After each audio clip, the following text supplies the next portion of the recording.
Hello and welcome to my first of many tutorials on the use of SPSS.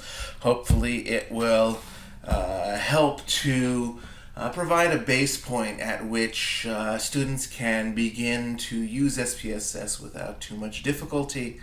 Going step by step, SPSS is a fairly complicated piece of technology, shall we say, a very complicated piece of software that requires repeated exposure before you really start to get it. So what I'm going to do is I'm going to start by showing some of the basics of how you can kind of set up some of your variables and some of the tips of the trade, I guess you can say. All right, so what we're going to first go ahead and do is start with our open blank database here. You see you have data view and variable view. If you click in the lower left hand corner of your SPSS main screen, variable view is where you essentially get to set up your variables. What I like to do is essentially set up some shell variables before we actually go ahead and proceed to putting actual data in. And of course, data view is where the data itself is going to be stored, where all the individual categories of responses are going to be laid out and numerically are going to be represented based on what was given by the different respondents. So let's go ahead and start by making a couple of variables here. So what's important to note is that, of course, in statistics, you've got three main categories of levels of measurement that are important to take heed of. You've got nominal variables, you've got ordinal variables, and then you have interval and ratio level variables, which are going to influence what types of tests you're able to do and the types of analyses you're ultimately going to be able to perform. Okay, so of course a nominal variable would be anything that is purely categorical, doesn't have an order to it, like hair color, which I'm going to put in as the name of my initial variable there. Once you go ahead and put that information in, it's going to auto-populate some of the other fields here. We've got numeric as our type. We have width and how many decimal places we're allowing. So because it's purely categorical, I'm going to set that to 0. We're not going to have like blonde hair and a half or anything like that. Variable label is where you're going to put whatever label you need in order to understand what the variable category, or rather what the name of the variable represents. Sometimes you're going to be working with a lot of different, very similar but different variable categories, and it just helps to be able to label them in such a way that that makes sense. So here, hair color is hair color, respondent's hair color, simple enough. Values, that's going to be very important. Let's go ahead and take a look at values. So in SPSS, most of the time you're going to want to put in numerical values that represent the different categories that you have. So value 1 here can, for example, be brown for brown hair, 2 for black hair, 3 for blonde hair, 4 for red hair, 5 for gray hair, and then you can always just put an other category that can represent everything that is not all the different variable characteristics that you've identified.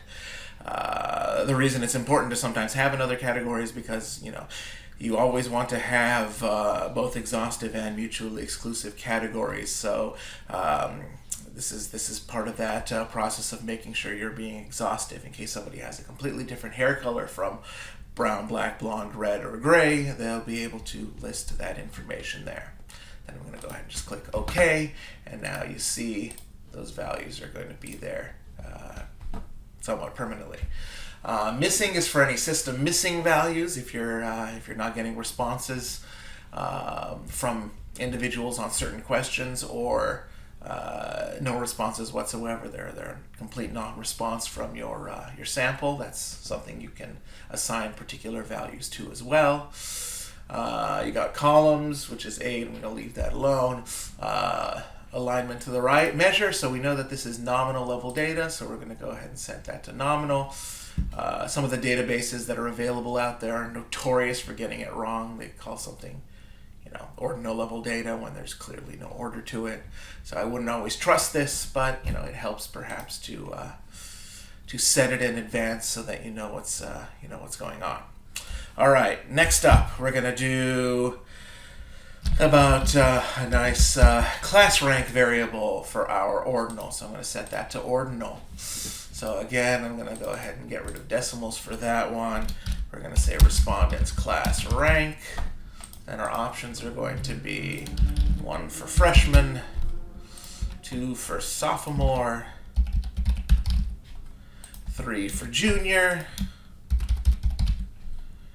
and 4 for senior, and then we can add, just in case somebody's taking this as not for a baccalaureate, but rather for a graduate level degree, we'll add grad for grad student as well. Okay, there we go. Now we have a nominal and an ordinal variable set up. Let's do one more. We've got a nice interval ratio level variable, which SPSS kind of combines into one and calls scale. Let's go ahead and allow for decimals. Why not? And then that would be a respondent's income. So the thing about values here is that you don't have to set any specific values, in that it's already going to be numerical. So nominal data is purely categorical, no order. Ordinal data is also categorical, but there is some sort of an order to it, low, medium, high, first place, second place, third place. But then interval and ratio level data, scalar data, is always going to be purely numerical. You can do mathematical operations on them. Okay, so there you go. You've set up 3 skeleton variables if you followed along here. So let's move on over to our data view now. So this is going to be, based on the responses of individuals that you survey or you interview or what have you, and you're going to essentially put in the information about the characteristics that they have for the questions that you ask them. Okay, so this is going to be based on some of my friends' data. So I have a friend that has brown hair. He happens to be a junior in college, and he makes $25,000.50, 60 cents. I mistyped it, so I'm just going to leave it as it is. 60 cents a year. Okay. Next person has black hair, is a senior, and is actually unemployed, is a full-time student, makes $0.00 a year. Next individual, another brown-haired individual, they're a grad student. They've been working for a little while. They're making, $57,535.75. I'm making the numerical data up. I don't actually know this information. I'm just kind of basing this on what I think some of my friends might be making based on their various ranks. Let's say we have my friend's little brother is let's pretend he has red hair. Even though it's brown, let's just call it red hair for today.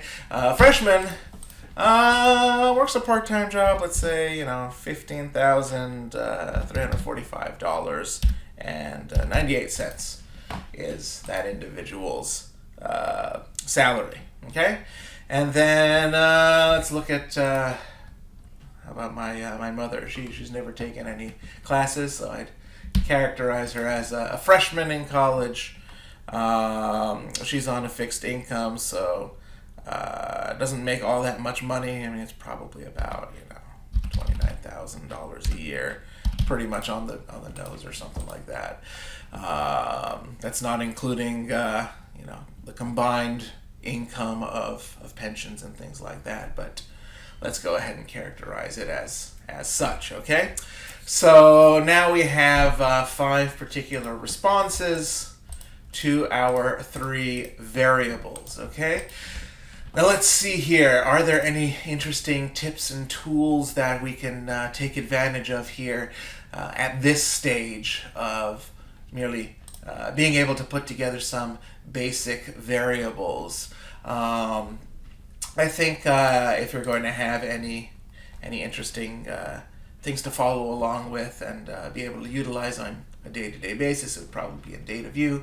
If you click on any of the individual variable columns here, what you can always do is right-click, and it allows you to do a lot of fun stuff here. So you're able to, okay, obviously copy variable names, clear variables if if you made a mistake or something like that and you need to completely eliminate all the categories within that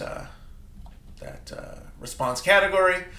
But what's really interesting here would be these 4 different tools. I never actually noticed the descriptive statistics because I'm always going through the analyze function to do descriptive statistics. We'll play with that in a second here, but you can sort ascending, which means that it starts with the lowest value for the particular response category and sorts all, it's going to sort all of the variables in kind, but it sorts all the variables from lowest to highest.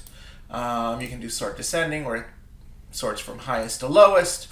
But then you can also click on variable information, and in this case it shows all of them. That's kind of nice. So it tells you what the variable's name is, the label, what type of variable it is, what system missing values are represented by, and then your level of measurement as well.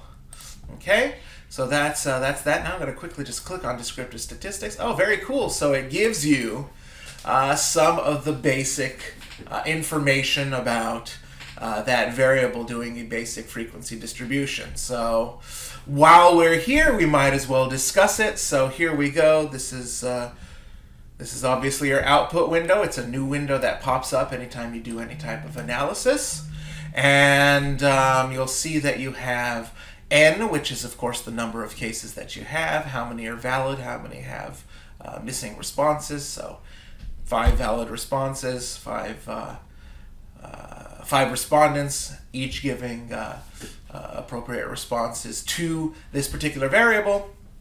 And then it gives us some fun facts here. So we have our mean value, which is our average, the sum total of all the values divided by the number of cases. We have our median value, the value that's right smack dab in the middle of the entire distribution. We have our standard deviation, which is the typical amount that any of the values differs from the mean value. We have our range, which is our high value minus our low value.